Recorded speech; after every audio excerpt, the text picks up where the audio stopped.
I was just saying that we're going to talk about the rose as we usually do, and that we decided to focus tonight's topic around the rose in relationships and how it has affected our relationships or influenced them, how it holds our relationships. I think it's something that a lot of people are interested in, so we can share some of our experiences and maybe some Beautiful. of our practices as well. Yes. Yay. So good to see you here. And thank you to everyone who is tuning into this conversation. Yeah, it's always such a pleasure to do this together. We started this almost 4 or 5 months ago Yes. After meeting at the Heart of the Rose Festival in the UK last September. And we just felt a deep calling that the rose wanted a space to express herself.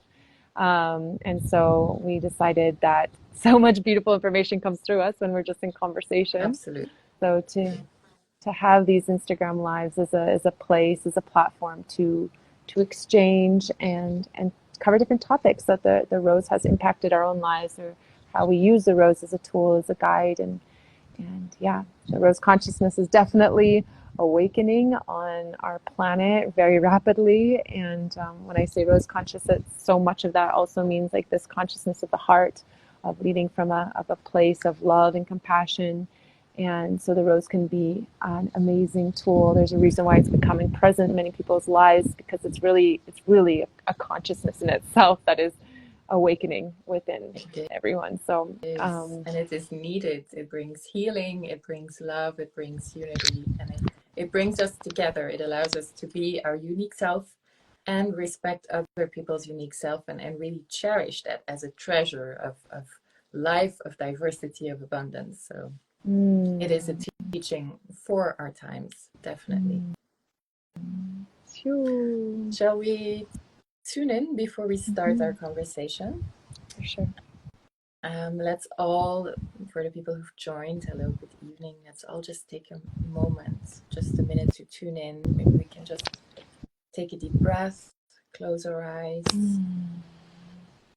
reconnect to the heart space, the temple of the rose, one of the temples of the rose. And just breathe into the heart space, breathe into the hearts of the rose. And we can call in some support, some guardians, some guides, and some muses to inspire our conversation tonight on divine unity. I'd like to call into this space the presence of Anna and Joachim, Isis and Osiris, Mary Magdalene and Yeshua, Mary and Joseph. May they come through us and may they guide us on a path of divine unity within and without. May they nourish and seed the rose of the heart with a deep desire to live in unity and live in love in this lifetime. And just feel that with them present, the rose of the heart starts to open more and more. It's blossoming, its petals are opening. And just feel and sense that rose fully opening, fully blossoming,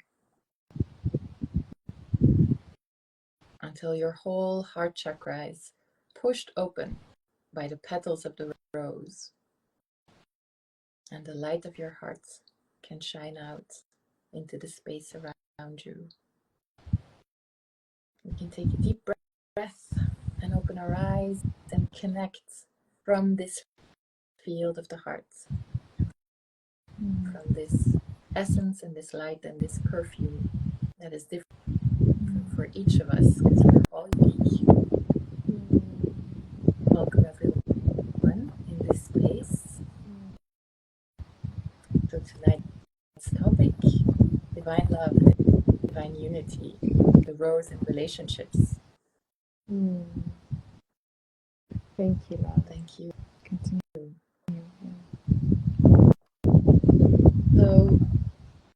maybe we can start a little bit by um, sharing, maybe from our personal perspectives, how the rose has influenced our relationships. And we're not only talking about intimate relationships, but also about our friendships, our family, the people that surround us. Um, I don't know how you feel, but for me, the rose, it is it is a very soft and gentle teacher, but in a way, it doesn't leave us with a choice either, in the sense that we have to be our authentic selves.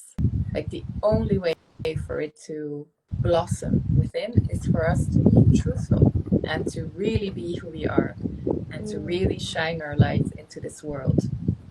So I guess that one of the first things that I have felt with deepening the energy of the rose and deepening the presence of the rose is that I've started attracting a lot more like-minded people into my life, or a lot more people who are on the same frequency or on similar frequencies, that because my source frequency has been freed basically and is still being freed more and more by the presence and the energy of the rose, I feel that I'm connecting to and attracting more and more people that really resonate with my frequency, and with who I am deep within, with my true self, with my soul self, and no longer with maybe an image that I could have projected in the past. So I guess that's a first, for me, real effect and very noticeable effect of the presence of the rose is a deepening of relationships, is more authentic connections, and more nourishing relationships. Many people in my life that are really deeply nourishing my soul and my spirit. Thank you for sharing that. That's so beautiful. And I would say that the just like we use the word generous in previous episodes, but again, this relationship and generosity and abundance and sharing, that feels kind of what the rose attracts in once we really commit to this or open ourselves to the rose and her medicine. It's just all this energy of generosity and abundance, and so the people in our field are just similar people who lift each other up and just want each other to shine, knowing fully that we can have it all, but we can't do it all. We're here to do it together. Each one of us has a very unique place to play in this role, and I think that's something that the rose ignites, is this unique purpose and place in this constellation that we live in. And so when we are aware of that, we also recognize that the person in front of you is also part of that constellation, and it's equally as important. So very humbling, actually. It's very humbling in relationship. I think that's so beautiful, deeply humbling, and then equally, I would say, empowering. Because when we connect to that frequency of this unique reason why, purpose of being here, I think, and that divinity, that spark of the divine that has chosen to be here, when we connect to that, then that's so much power, so much empowerment. I know one of the strongest experiences I had with the rose once was deeply empowering. It was one with grandmother again, and it was just, she just realigned me in a way where I just connected more deeply to my authenticity, my truth, and my source frequency, my signal just completely shifted into this knowing, this faith, this trust in who I am, what I am, my service. And in relationship to relationships, I am in a partnership with my beloved for 9 years, over 9 years now. And I would say that when the rose came in, the frequency, my source frequency, shifted, and it gave him permission to serve me and to honor me in this new way. Like, I was completely changed, and it was felt. I was a new being. And so the way he showed up for me was from, for example, princess to queen, or whatever analogy you want to use, but it was felt, and it was honored, and it was served. And at the same time, it also gave him permission for his field to expand, open, and to meet mine. And I mean, his field expands open in all the different, self-development, spiritual tools he uses, and it elevates me simultaneously. But for example, this moment with the rose that really deeply shifted my signal, then created a beautiful space and opening for his signal to uplift as well. There was that permission, there was that humbleness as well. So it's really like such a yin and yang. The rose is such a yin and yang. It's getting like more and more clear for me. We were just speaking briefly before this chat, and I was like, whoa, like I've associated the rose so much to the divine feminine for so long. And it really is. It is her in her essence, but it also is the divine masculine in his essence, like deep essence. So, yeah, I think that will transition into a talk about like our inner relationship with our own inner divine feminine and masculine, which I'm happy to open up. But maybe you want to just continue sharing on like very tangible relationship, friendship, before we go into that. Well, and thank you for sharing that. That was really beautiful. And I think it's important that you share it because we're a little bit lost in this world, relationship-wise. We don't really know how to go into relationships anymore. A lot of people are confused. I think it's simpler than we think it is. And when we have examples to show us, like you two, who have a beautiful, supportive relationship, just to see it, to be able to witness it, and to share space and be in a field with people who are in a caring and loving relationship, opens the possibility for other people as well. And I think that's an important thing. So I want to honor that you're bringing that into the world, the both of you. And I do feel it's like that. I feel that's how a supportive relationship is supposed to be. Like one opens and expands, and the other opens and expands because of that. So you mutually lift each other up all the time, and you help each other expand. And I think it's a beautiful journey to have together. It also means that it requires real commitment and real devotion, not only to each other, but also to the path that you're on, to your own individual path and your own individual growth. And that's something that I've really learned by walking with the rose and working with the rose. On the one hand, as you expressed, it just puts you in this space of humility, and there is this real space of unconditional love that opens. So I do feel that there's a real capacity for non-judgment that comes with the energy of the rose. You're not judging people as to where they are in their journey, or even what their behavior might be. There's a real compassion for people's journey and for their hardships and what they're going through, and a capacity to hold a lot of it as well.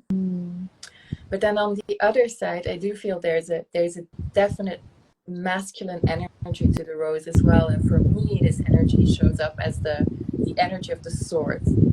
And this energy has led me in the past to also step out of certain relationships, out of self-love, to allow myself to continue to expand. And also for me, the rose is very connected to Mary and Mary Magdalene and their teachings. So very often they come through as well when I connect to the rose. And whenever something is too much out of balance, at a certain point, either of them will step in and will come and will say, this is enough. Now the rose becomes a sword, and you cut yourself away from the situation with compassion and softness and kindness, and without judging the other person in the relationship that maybe can't expand any further, or for diverse reasons. We all have our reasons why at certain hurdles it's more difficult for us.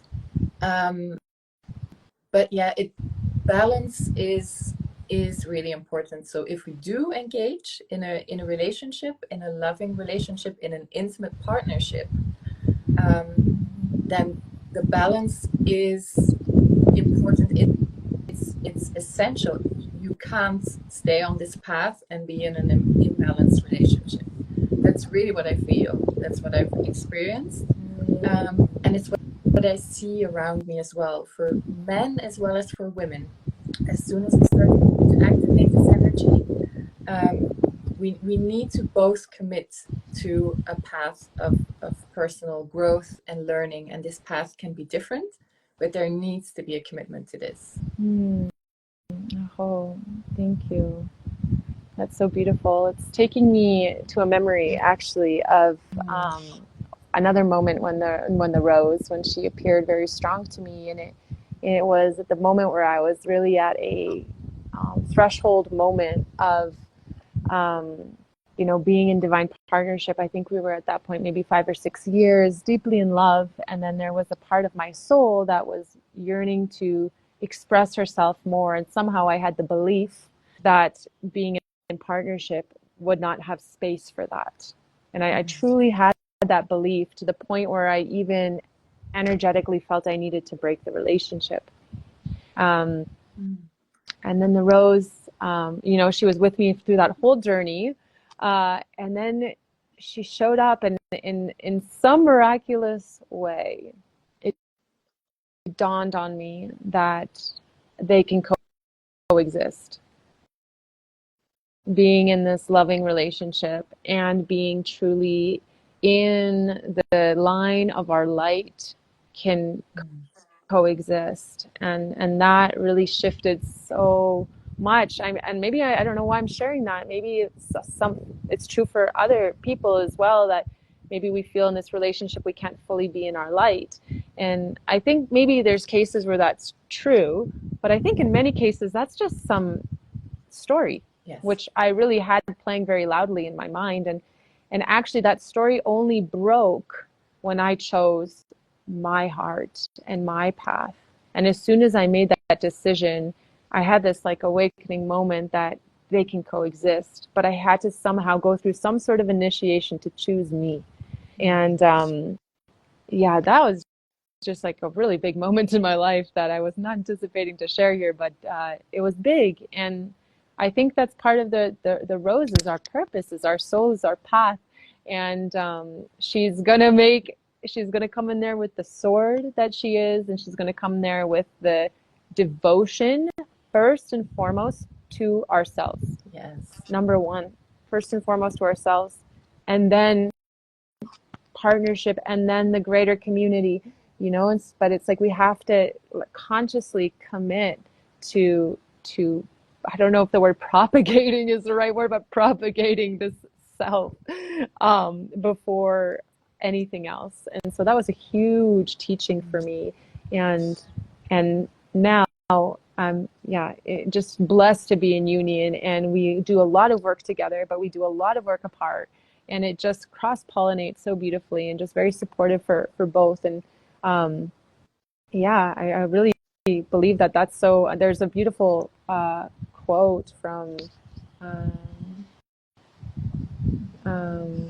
Khalil Gibran from his what is the book of all the poems, The Prophet, on love. And I love it so much. It's like you could a relationship could never stand like if someone's clinging on to the other person's pillar. We both have to be find our foundation in ourselves, in our purpose, in our hearts, and let the light come through us, and then in that merge and dance together and bring, not sucking from the other person, but both bring in something so beautiful. And that comes back to that generosity and that abundance that is really like one of the biggest teachings of Rose. And that's what I think healthy relationship, even friendship, like we could do many episodes on just our friendship, and how abundant and generous it has been just through truly dancing both as pillars of the Rose. So anyways, pass that to you. Thank you. And I think that's so important to share, because there's a lot of people that when they have this big awakening or this big epiphany on the spiritual journey, it feels like they have to change everything. And the first thing they will want to change is the partner that they're with. And sometimes, like you said, justified because sometimes they are with a partner that won't accept their expansion or won't support their expansion. But so many times when people say this to me, I ask them, have you actually shared with your partner what you're experiencing? And have you actually invited them into your experience and shared everything that is happening within you and that where you want to go? Well, no. I said, well, the least you can do is give this person a chance and just open.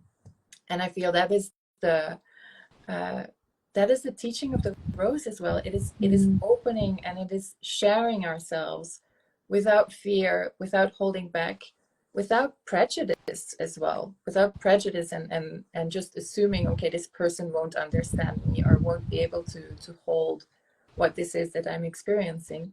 It's really to be able to share with everyone. And I feel that this is a theme that I've experienced in my family as well, where my younger self, like 15 years ago, wouldn't share a lot of the things that I experience, a lot of the things that I feel, because I judged them. And I thought they won't be able to understand this, they won't be able to accept this. And actually, the rose has helped me to just share it as it is and not hide anymore. And it is very well received when it's coming from a place of love and not from a place where you're trying to convince the other person or trying to school the other person, but just an authentic sharing of this is what's true for me, this is what's real for me, and this is what lives within me in my heart. It is so well received on the other side as well. And I think that's love is such a big part of this path and such a big part of this teaching and this energy. And actually, I reflected 2 days ago, knowing that we were going to talk about this topic, and I was like, okay, well, what is it then that is essential in a relationship where you honor the spirit of the rose, you honor the energy of the rose. And I feel for me it's the capacity to be a lover. And what I mean by that is to be a lover of life and the divine, is to really truly love life. I feel that a person who loves life and who loves to experience life, who loves people, who loves nature, who loves living beings, is a person who has awakened the heart. And a person who has activated the rose or really met the rose, for me, is a person who has awakened the heart. And of course, there are moments in time where we'll have a harder time to really be in love with life because we've met with some experience. But when there's this, at least this desire to love and this commitment to love, then I think really this kind of partnership is possible. And actually, it's what I look for in friends as well. And our relationship is an example, our friendship. When I saw you, I saw a light in your eyes, and I thought this person is alive. And to me, this is because you love life and you love sharing and you're passionate about what you do. And I think passion is another sign of someone who's alive and someone who's a lover.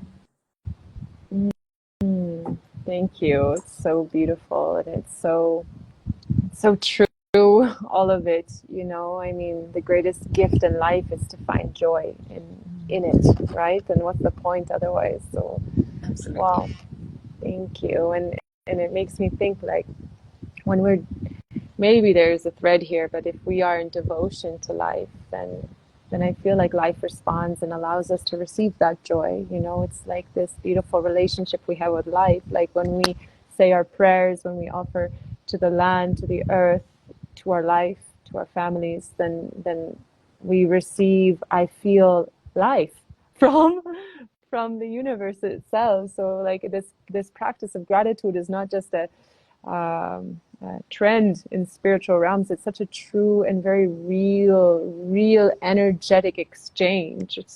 it's a communion with earth and with the universe. And when we say thanks, we receive joy in our life. You know, I really feel that that's so beautiful. And when we talk about devotion to earth, devotion to self, and devotion to our partner, and devotion to our relationships, it makes me think I want to throw in this like beautiful line that's been in me and wanting to share it. And something, I think someone told me this once, but it moved me so deeply about relationships. And they told me, like, when you can kneel down and kiss the feet of your beloved, then really something magical is born from that. And it really moved me, because I'm like, wow, it's just this, like we were talking about before, this deepest devotion, this deepest humbleness and vulnerability. So there's that tenderness, the softness of the petals of the rose that needs to exist for this exchange in male and masculine and female. But then there's also this part of inspiring each other and being in our power, so we can uplift each other, so we can have joy. So when we have joy in life and we're creating from passion, from love, we're exchanging this upward motion of, I would say, energy, this spiral of movement that is just contagious, and is when you see the spark in each other's eyes. And I think that's such a beautiful part of the medicine. And I think often people, I actually witness, we were talking about this earlier, we could talk about it now, is I often witness, relationships going, perhaps not continuing, because one of those people have found that spark and maybe the other person hasn't. And that happens often. And sometimes there's that humbleness and willingness to learn from the partner. Okay, what you found something treasure, like a treasure. Will you support me? It takes a lot of humbleness to do that. So more often than not, actually what I see is there's a separation. Yes. Because I feel like there's not that communication or that willingness and vulnerability to learn from one another. I mean, we're our greatest teachers. So yeah, I want to share that. Yeah, I think that's so true and so right. Often still our relationships, even our most intimate ones, are based on competition or comparison. And there's, I feel very often when I hear conversations between couples as well, there's the desire to be right. And when you truly love someone, being right doesn't matter anymore. What matters is to create a compassionate and a loving space together. And again, that we come back to this energy of humility and of really seeing and honoring the divine in the other. And I think that is something that is that has been lacking in relationships in the past, and that we're coming to. And it is the reason of a lot of separations today, is that people are just unwilling to really move forward together, or unwilling to accept that at certain steps of the journey your partner will be ahead of you always, and then at certain other parts of the journey you will be ahead of your partner. And that's what a healthy partnership is, that you pull each other forward and you lift each other up, and you learn from each other, and you're each other's greatest teachers. But there has to be a willingness to go into this kind of journey, and a commitment to this as well.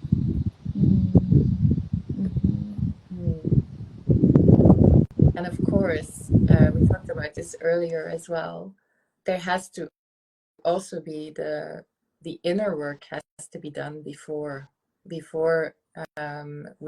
can really start to focus on the relationship. As you said, we have to be, both the people in the relationship have to be committed to their path, but then there also has to be a commitment to learn what our inner feminine is, learn what our inner masculine is, and really have this sacred marriage within first as well. And learn that it's a game of balancing energies. Like, we're never 100%, we're always also moving. Like, at one point the feminine will take the upper hand, because we're in a very creative time, and we need the energy of the muse, and we're receptive and we're receiving so much inspiration. And at other times the masculine will take the upper hand because we're creating and we're putting into form and we're putting things out into this world. And we really need to have also a deep devotion to both of these energies to also honor the presence of those in our partner. Yes. Oh, I love that. And like that inner alignment is the foundation in everything.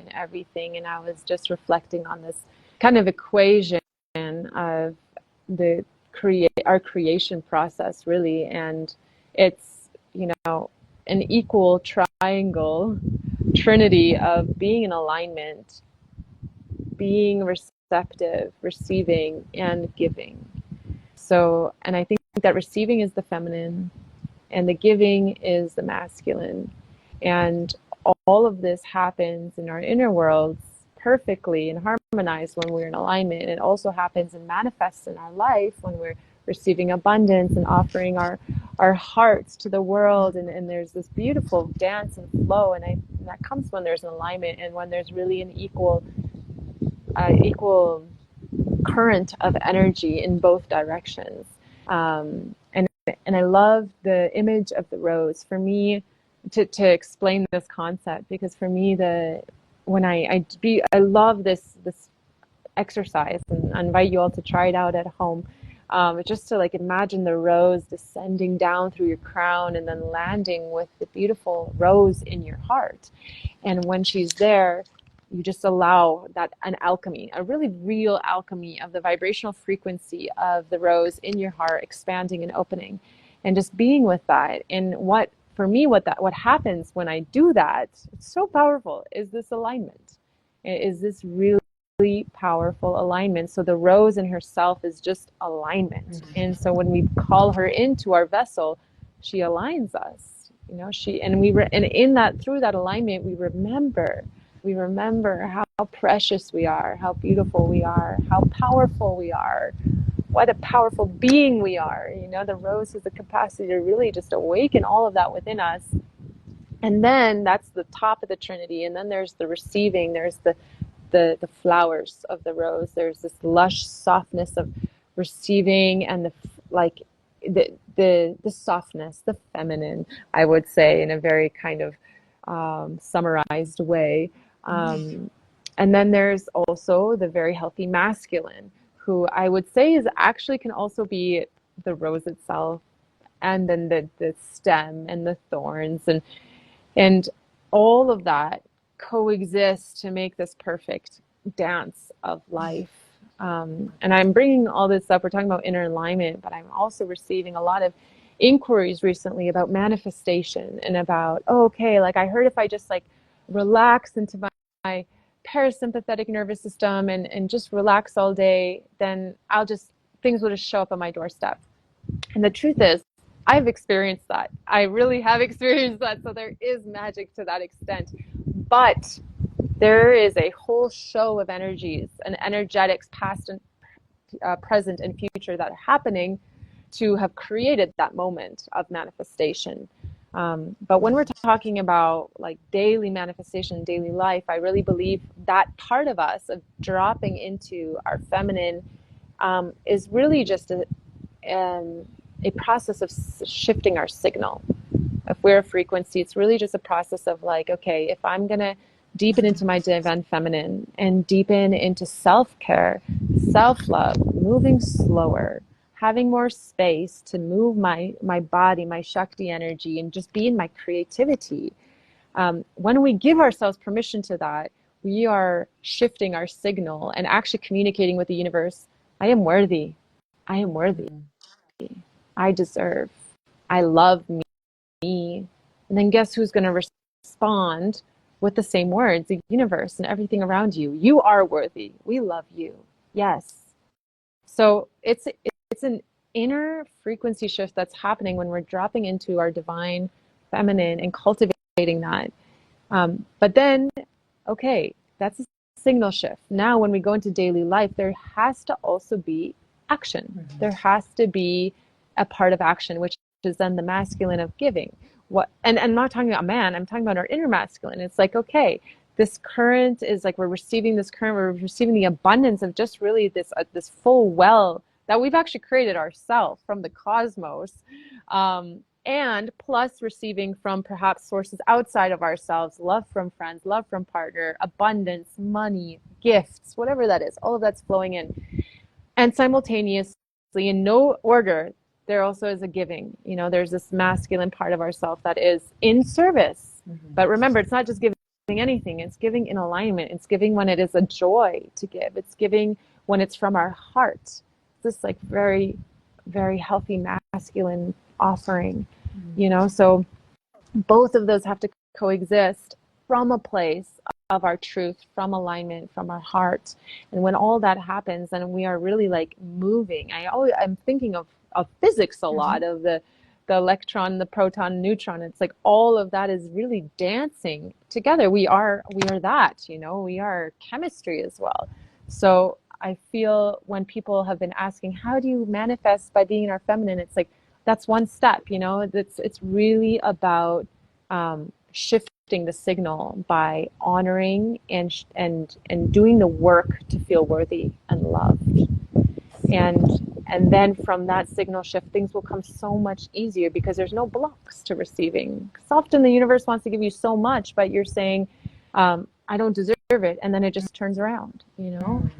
We're creating everything. So anyways, that's a whole spiel, but I'm so fascinated by this whole formula of manifestation right now, and formula of dropping into our feminine. I actually want to share a story, but I'm going to give it to you. Remind me of the story because I feel like it's important to share. I love that. And what it reminds me of, and it is, to me, it is totally connected to the rose and the divine mother, and the divine, just recognizing and realizing that we are vessels of the divine. But if we are not aligned to our source frequency, if we are not being who we decided to be, like the frequency that we decided to represent in this world, then we cannot receive the support of the divine. We cannot be this conduit of divine flow. We are out of flow. We are out of the river because we put ourselves out of the river. And there's the Indian saint Sri Kaleshwar who shared something very interesting about this, and it's always in the back of my mind. He said, we are all children of the divine, and the divine mother wants us to do well. She wants us to be fruitful and to be abundant and to be happy and to be joyful. But she gives birth to her creations. We are all her creations, and it is our responsibility to make sure that the divine mother can recognize us by being ourselves, by being the frequency that we set out to be. If we wander away too far from that frequency and we start being someone else, or we start imitating someone else, the divine mother can't recognize us anymore, and she can't bestow her blessings upon us anymore. So to me, that really echoes what you just said about the energy and the dynamics of manifestation. And it is, to me, it is all about the rose and the sword, the balance between the rose and the sword. We really have to integrate both the axis of alignment and our responsibility to hold that axis of alignment, and then we can open, we can blossom.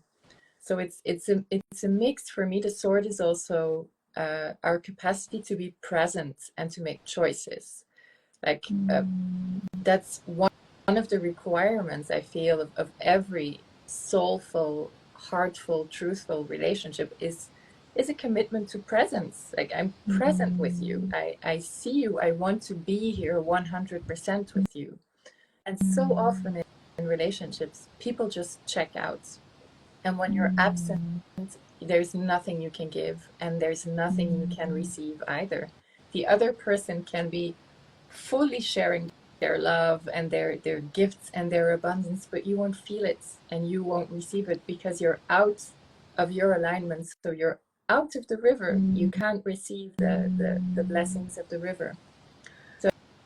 So I feel that this is very important to hold that image of the stem of the rose and the flower of the rose, or the rose and the sword, that we need to hold these both, and that we need to be in full presence and in full full generosity, like fully showing up, Mm, sharing our gifts abundantly without holding back. There's mm, no holding back in the giving or in the receiving. We also receive the love and the blessings of the other and of life. But also, mm, we show up for it. We're present. We mhm, clarify our signal constantly. mhm, mhm. Oh, I love that. And I feel like it's so resonant with the message that I feel has like been honestly why I feel like what the rose is, what she speaks through me. It like when I narrow it down, one of the most important words is empowerment.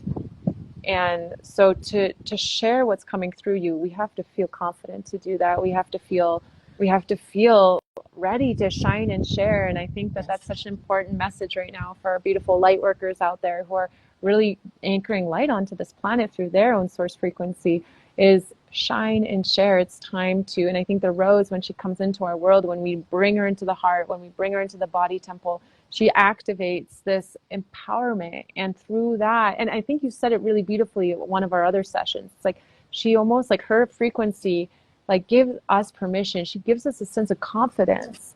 And right now that medicine is so important because it's time that these yogis, these beautiful spiritual beings who've done so much epic inner work are of the world, because we are of the world. We are living in this world.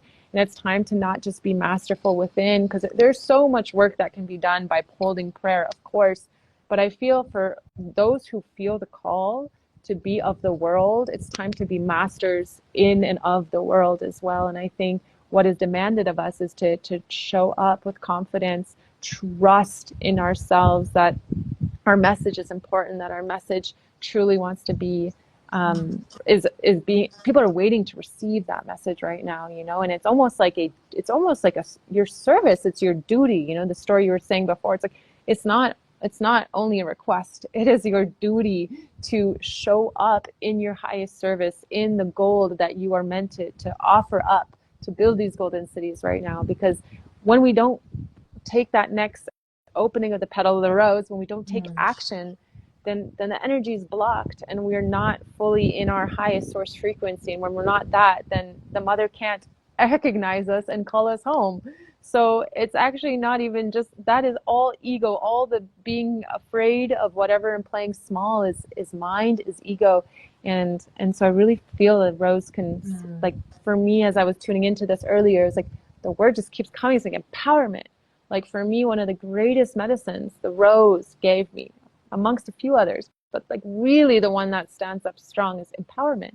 And like obviously from a very pure place, Mm. being empowered from a pure place, because it's just time that all these beautiful beings, devotional, pure beings of the light that are here to truly shift collective consciousness together, have a voice. Right.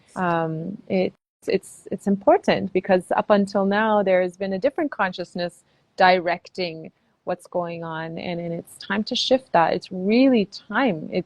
I mean, yeah, this can go into a whole other conversation about like what are the possible timelines. But if we don't show up, then one of the possible timelines is like distinction, or just continued horrible war and poverty and all these things that are very real things that are happening right now. So I think the urge to to show up is Yes. is not just a very polite request, it's actually demand.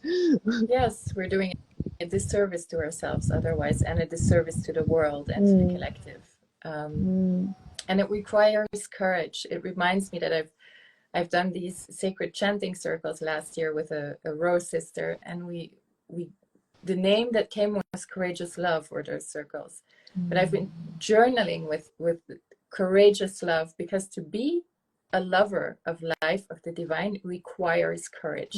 To mm, show up fully and to share yourself generously requires courage. To love in the face of adversity requires courage. Um, Yeshua was often described as having the heart of a lion. mm, And to me, the heart of the lion is a heart that is aflame with the desire to love beyond any obstacles. And it requires tremendous courage. So I also want to honor like the people who are choosing that path of authenticity and of showing up. Mm-hmm. It does require courage, but the gifts are so many and plentiful, and it is a requirement today. We really need to do it. We need to show up. But I remember that you are going to share a story with us. Forgot about that, but thank you. Um, and then maybe remind me if it's in flow, the word trust. Maybe I'll just say that and jump into the story, but the word trust is so big in our personal journey, trusting ourselves, trusting our channel, trusting that what we feel in our heart has space in this world and is actually being uh, like quietly summoned for you to step forward into whatever that niggle in your heart is that wants to express itself. It's time to just take action on that. No more waiting, no more being I don't want to say not complacent, but it's like tolerating things that aren't in full alignment. Yes, just all the love and inspiration and just to all of you, and bring a rose onto your altar, spend 15-20 minutes in silence praying, connecting to your heart and activating and opening up that courage frequency within you so that you can take bold actions that take you out of perhaps a life that is not fully in alignment and bring you into a life that is, because it's possible. I mean, I've done it. Anise has done it. So many of us have done it. And the other side of that is the most glorious life you can ever imagine. It's beyond words. Um, and then on the topic of trust, tying it with relationship as well. I think one of the biggest things in relationship, in divine union, is this trust. And so when we are in deepest, it's like one of the number one pillars, when we are in deepest trust with our beloved, then we can be vulnerable, then we can be humble, there can be humility. But if there's no trust, of course there's like, we're afraid, because what if, but if there's just like this complete pouring out and knowing that that person only holds unconditional love for you, then that's much easier to do. So I think one of the first questions in relationship is like, is there trust? Trust is the foundation of it. It opens all doors, to everything else, to all the depths of it. So I don't know if you want to expand on that, or if I should transition into the story.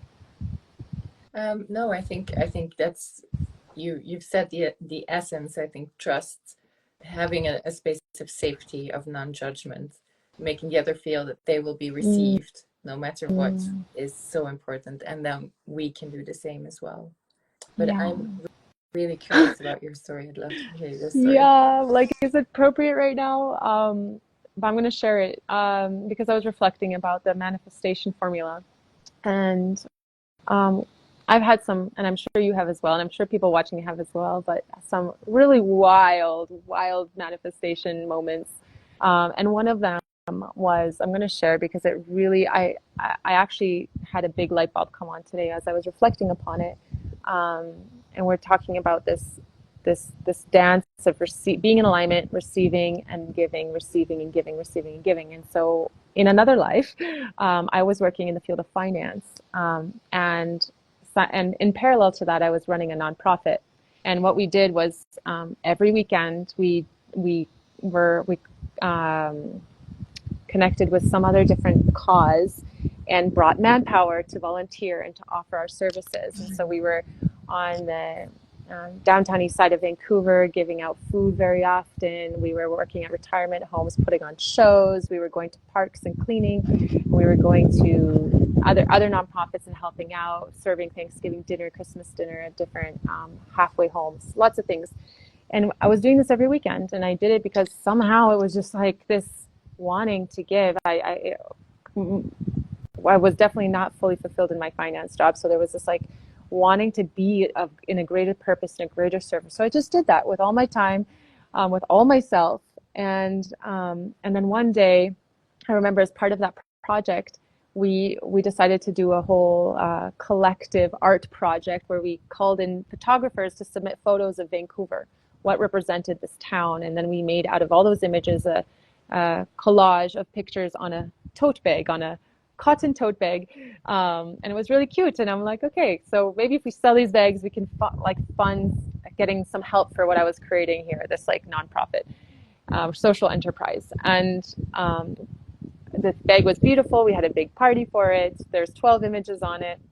And one day I was like, okay, so what do I do now? I'm going to start selling these bags. You can maybe make $1 off a bag.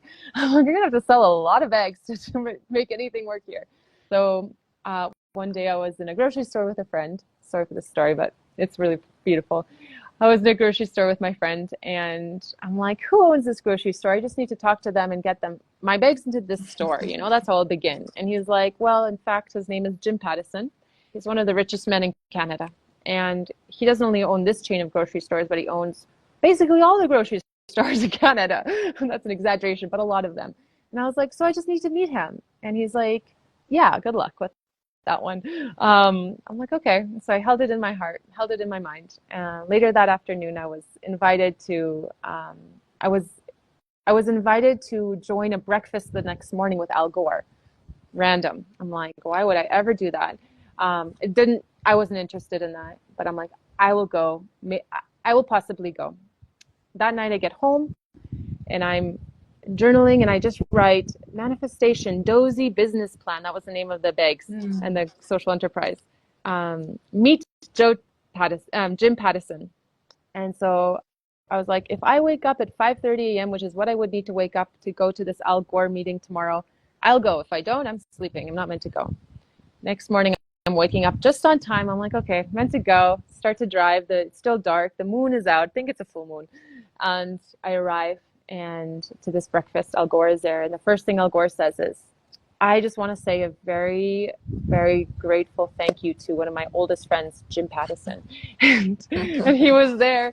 And I looked over and I'm like, oh my God, I know why I'm here. Like there was not a doubt in my mind that that's why I was there. Not a doubt in my mind. And so after the breakfast, I approached him and I'm like, I told him about what we were doing. And I'm like, yeah, so basically, I'm wondering if you want to sell our bags in your store after telling him about our social enterprise. And he's like, do you have time? And I said, I think so. Yeah. Why? It's like, my office is across the street. Why don't you come?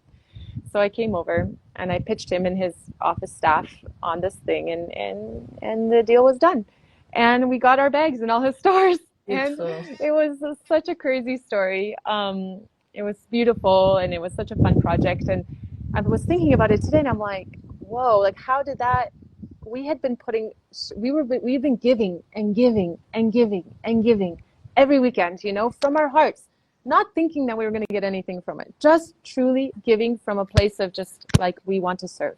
And then it feels like all that accumulated for that manifestation. So yes, I could imagine it as it just dropped on my lap, but there was a lot of energy that was happening and a lot of giving to then receive such a big thing. And a lot of alignment. I think that's such a beautiful story. And it feels really like there's some elements in there, you did it from the heart and it served a higher purpose and a bigger purpose. So the divine stepped in and nothing is impossible when things are really heart-led and they're for a higher purpose and for the greater good. Then magic always happens and there are these magical happenings, and I think that's a beautiful example of it. That's really thanks beautiful. for listening. No, thank you for sharing. Here? But I think it connects a little bit to the manifestation story. Absolutely. And that understanding of what it requires, to really, flow with life. But anyways, I'll hand it to you to close in whatever way you want. Thanks for listening. Thank you for your sharing. Thank you for everyone who has been here. So the topic of love, we'll put this online as well. Some things that are in here to conclude: we need full presence, full generosity, full sharing, showing up and opening, being vulnerable, the balance of the inner masculine and feminine. When we want to have a meaningful relationship with someone, whether that's a friend or a family member or an intimate relationship, the courage to live from the heart and to lead from the heart. And I think your story really opens us to a future topic as well, on how to expand this energy of divine unity and divine love to all of life. How to become a lover of life and be in a love relationship with the divine and with the whole of reality, which is what the ancient mystics all experienced and all explained. They were in mystical union with the whole of life and the whole of reality. So nothing is beyond their grasp, really. And this is definitely something that I feel excited about delving into next time as well with you. Likewise, Denise, thank you again so much for your wisdom. It's such an honor. It's so uplifting to have these chats. Honor It you is, it's very so nourishing. much. And thank you to everyone who chimed in. If you have any questions, you can connect with either of us on our Instagrams here, or if it's on YouTube, through our YouTubes.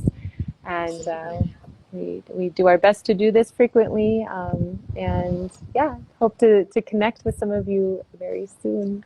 Thank you, Anise, and see you soon in Costa Rica. See you soon, Bianca. And thank you, everyone. Have a lovely day or evening.